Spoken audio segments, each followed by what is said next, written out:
Hello, what is up mga ma'am, sir, ma'am? Ako po si Ralph Cifras, ang visual artist from Manila, Philippines. And today we are going to custom repaint the Jesta Canon Master Grade 1100. Yan, okay, so first tanggalin muna natin yung ibang mga parts and lagyan natin ng mga alligator clips para pag nag-spray tayo hindi may sprayan yung ating kamay. And also wear a respirator para hindi natin ma-inhale yung mga spray paint fumes.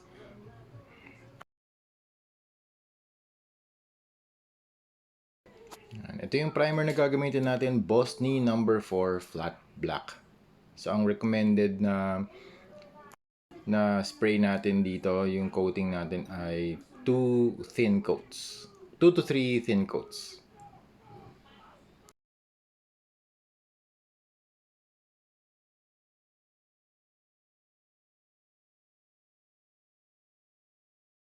Okay, after ng spray paint, gagamit tayo ng Hero Metallic Paints, Steel and Gunmetal for dry brushing. So, sa dry brushing, konti lang yung paint na kailangan natin and then ida-drag lang natin yung paint across the surface to emphasize yung sculpt, makapag-create ng additional highlights and another layer for weathering.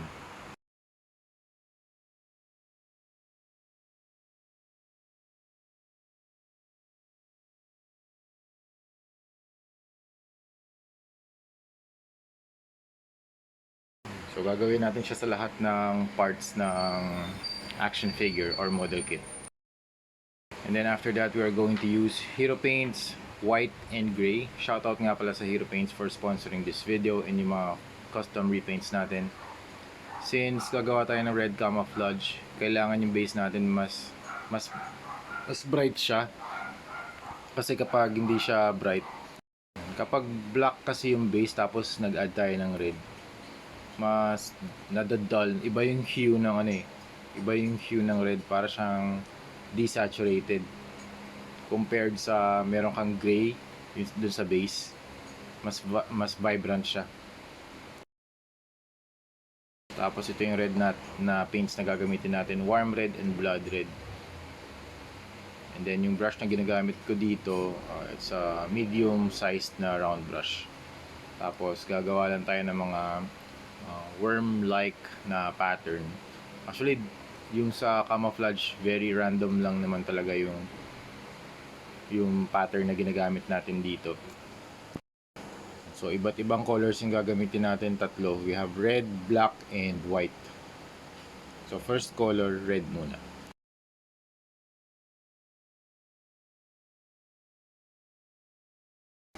Tapos, ito yung second color, black naman. So, ganun din yung process. Mas medyo manipis lang din yung mas medyo manipis lang din yung mga strokes natin.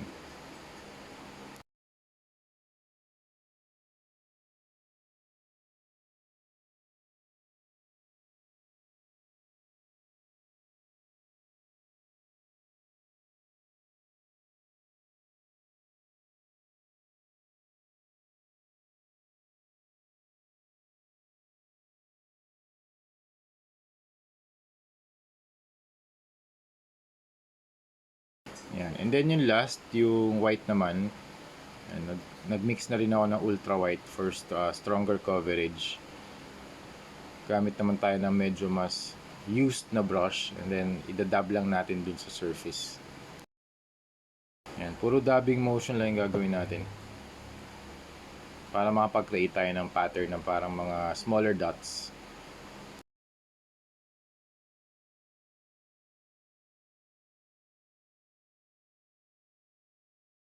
Okay, for the repulsors naman sa mga light effects, blue yung gagamitin natin. Ano muna, coral blue, ay hindi, cobalt blue muna. Tapos coral blue. Puro dry brushing lang din yung gagamitin natin dito. Dry brushing na technique. Cobalt blue and then coral blue and then white. Hindi pala hindi pala repulsors to. Ito yung mga nasa tip ng mga cannon or mga guns niya.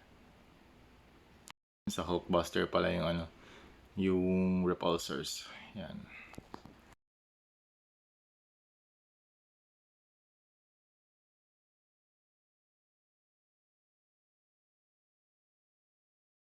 Ayan. Tapos ito yung next, coral blue.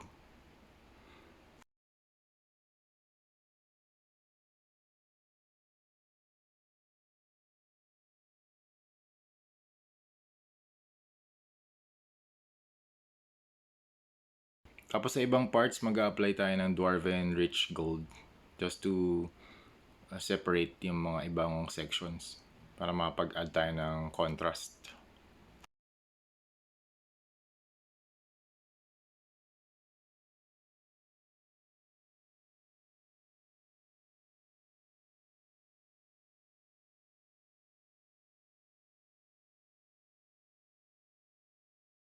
And yung final na ginawa natin, nag-apply tayo ng top coat na Bosny Flat Clear. Yung Bosny, tama, Flat Clear. And then, there you have it. Ito na yung tapos na project natin. Thank you very much, client, for purchasing this. This is the Jesta Canon MG1100 custom repaint na red camouflage version.